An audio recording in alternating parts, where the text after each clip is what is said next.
Hello mga idol, good evening nga pala sa inyo. Ah, no choice na. Magkwento-kwento na naman tayo sa mga trabaho sa mga tao. Kaya naranasan ko man to, kaya isabi ko din sa inyo, baka may matutunan din kayo ba? Di ba? Umpisa na tayo mga idol.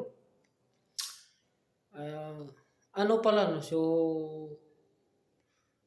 ang mga tao pala no, mga trabahador, lahat-lahat na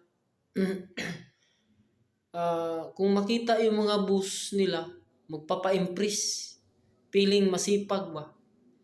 Hmm. Pag wala yung boss nila or manager ba kaya, basta boss nila, ang tamad naman. Grabe. Maiinis na lang yung mga kasama. Halimbawa ako, skill naman ako dito. Siyempre, may kasama din. Ganun din.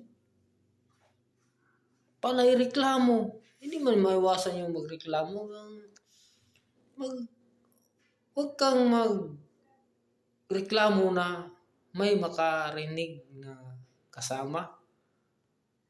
Sabihin mo doon sa pamilya mo, nakakapagod trabaho ka. Ganyan, di ba? Sa asawa mo, kung may asawa. Ganyan. Hindi pag may mga busing, magpapa-impress, feeling masipag, yung busing naman, naniwala naman, dapat yung mga boss talaga din, siyempre, ano din nila, parang mag-observe sila sa mga tao ba? Ganyan ba? Para kung pwede ba to ipasok dito? Observe or training ba? I-training. Hindi kay automatic agad. Walang interview. Ay, sis! Hindi ako mabilib. Tapos, marunong. Ay! Maawa naman kayo sa sarili nyo.